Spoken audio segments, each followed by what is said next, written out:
Hi, this is Sam, and I come to sing you a song and tell you a story. Uh, and this is another old hymn. This is another one that was written in the early 1900s. It was written in 1912, but didn't get published till 1915. Wasn't finished till then. All the verses. Um, but I'm not going to tell you about the song so much and why it was written as much as I want to tell you a story of how this song changed my worship life. I was raised on hymns in Texas, and my grandmother and grandfather in our little Southern Baptist church. So I was raised on hymns. We didn't know any difference. There was no praise choruses at that time, no contemporary worship. It was just hymns. And so I was raised on them. So I knew the hymns pretty well from an early age. But they didn't really become worship for me until later. I was singing at this nursing home, and singing all kinds of things, 5 foot 2 eyes of blue and my blue heaven and sunny side of the street and all kinds of songs that I'd sing. And everybody seemed to be having a good time. And all of a sudden, this little old man came walking into the room, shuffling really slow. It reminded me of Tim Conway on the Carol Burnett show when he played the doctor, and he could barely move. And so this little shuffling, a little man shuffled in front of me, wearing a baseball cap, and he had his fingers in a Blue Gideon's New Testament. Um, and he was walking really slow and walked in front of me. And so I reached out and I put my hand on his arm and I said, "Would you like me to sing you a hymn?" Since he had that Blue New Testament, I thought maybe he's a religious guy, a church-going guy. So I said, "Would you like me to sing you a hymn?" And he just looked at me and stared for just a second, and then he lowered his head, and he started to walk away. So I reached out again, and I stopped him, and I said, "I know a lot of hymns, and I'd love to sing you a hymn." And again, he just kind of stared at me and put his head down and started walking away. And so I thought, third time's the charm. I'll just try one more time. So I stepped over and didn't, not in front of him, but stepped over, and again I stopped him, and I said, "I would love to sing you a hymn, and I'm sure everybody would enjoy it. Do you have a favorite hymn?" And about that time, the activity director got up and walked over, put her arm around him. She said, "Sam, we call him Papa, and Papa's been here 3 years, but he doesn't talk and he can't hear." And so I said, "Oh, okay." And so I said, "Well, let me sing him a hymn, and I'll just mouth really, my lips, and I'll use my lips a lot, and maybe he'll remember it in his heart." And so she said, "Okay." So I did the song in the garden.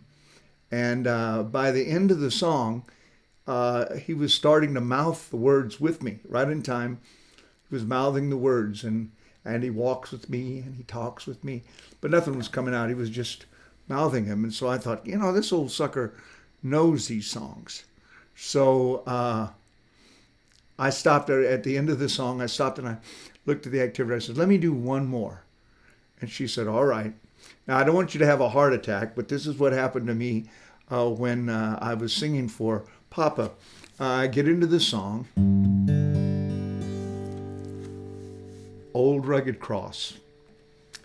On a hill far away stood an old rugged cross, the emblem of suffering and shame. And then out of nowhere, Papa did this. "And I love that old cross where the dearest and best." I mean, I almost had the big one. I mean, I was just about to have a heart attack. He was just singing at the top of his lungs. And the activity director still had her arm around him, and she's shocked. And she turns and looks at him, and he just keeps singing. So I'm just keep playing. I'm watching him, and he did like 3 verses of the song.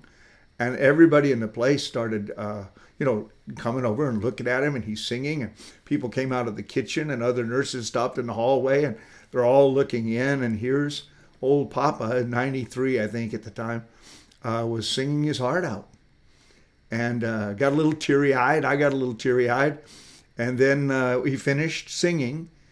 And then he looked at me and said, "Thank you, young fella."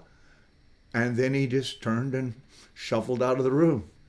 We watched him walk out of the room. It was almost like a comedy because we watched her walk out of the room, and then the active director spun around and goes, "What just happened?"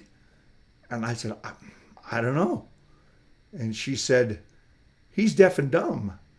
I said, "Well, he sure can sing." And she said, "He's never said a word for 3 years. He never said a word to anybody." And I said, "I don't know." You know, I have a theory. I'll sing you the song, but I have a theory that something must have gone wrong in Papa's life, that he fell away from God or something happened, fell in sin or whatever. I don't know. But I feel like he was reading the Bible, trying to get back. And it wasn't until he worshiped out loud that his voice came back. Could have been like Zechariah and Elizabeth, you know, when they had the baby and he doubted God that they were going to have John the Baptist. And then when he realized it happened, and Elizabeth, that even at an old age, barren age, gave birth to a baby, and then Zechariah, you know, broke into worship. It could have been something like that. I don't know. I do know one true miracle that happened, and the true miracle was the hymns that I'd been raised on, and they were just songs. They were like my work songs. I mean, milk the cow with them, and pitch the hay with them, and feed the chickens with the songs. I'd sing them all the time. I'd just walk around the farm singing them. But they didn't really become worship for me, I think, until that day. That day, I thought these songs are embedded in people's hearts. These are deep worship songs. And then from that point on, the hymns became deep worship for me. And again, here's the song. Published in 1915, Old Rugged Cross. On a hill far away stood an old rugged cross, the emblem of suffering and shame. And I love that old cross, where the dearest and best for a world of lost sinners was slain. So I'll cherish the old rugged cross till my trophies at last I lay down. And I will cling to the old rugged cross and exchange it someday for a crown.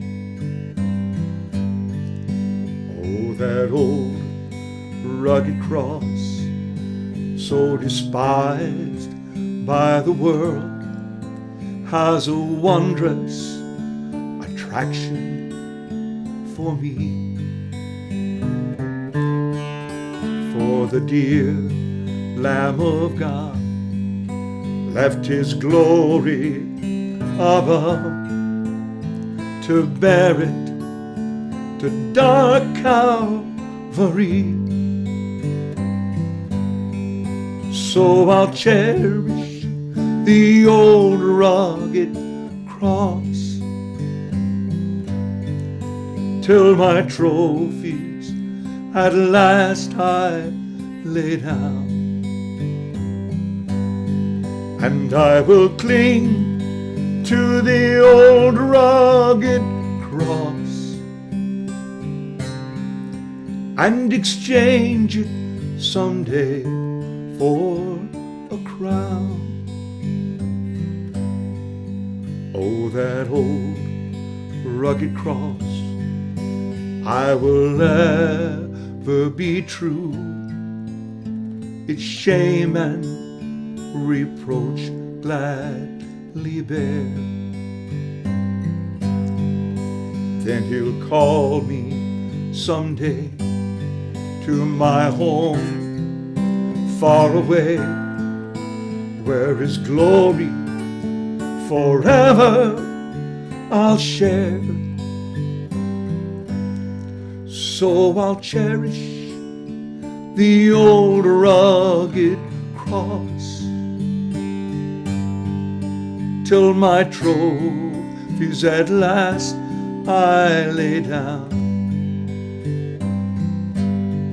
and I will cling to the old rugged cross and exchange it someday for a crown.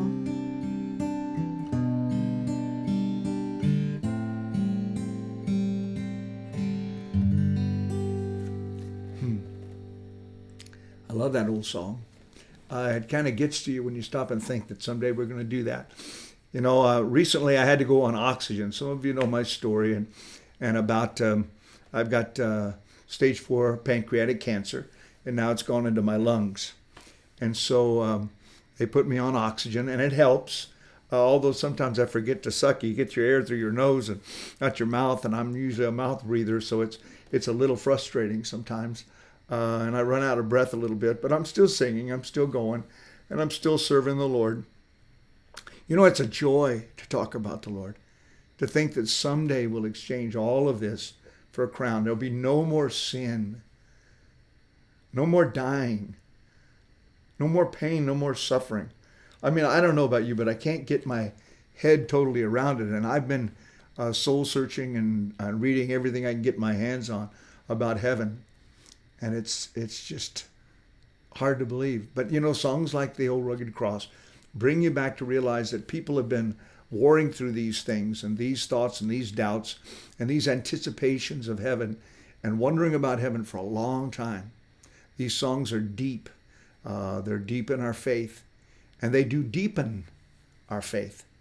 And so I hope that this song encouraged you. Hope the story encouraged you. By the way, I went back to the same little nursing home a month later, and Papa sang everything with me. He sat there and just sang and sang. And of course, we did a lot of hymns, so that he loved singing the hymns. And I sat down and talked with him. We never did get around to why he had not talked for 3 years and that. He wasn't that sharp to talk with. He was still, you know, he's 93 and he's had a little bit of dementia, but he was a joy to talk to and a joy to see what God had done. And he had a smile on his face. Before he didn't. And now he had a smile on his face. And so I was encouraged by that, how God had worked in his life. Watching God work is so exciting. I want you to be a part of that. I hope the song and this little story has encouraged your heart. Pass it on to somebody else. You can subscribe to us on YouTube, Closer Walk with Sam Parsons, and you can see all the rest of the videos that we've done. And I hope that they do touch your heart. Fix your eyes on Jesus, the author and the finisher of our faith, and put your trust in him. He's good. Taste of the Lord and see that he is good. Anyway, have a blessed day. I hope to see you again. God bless you.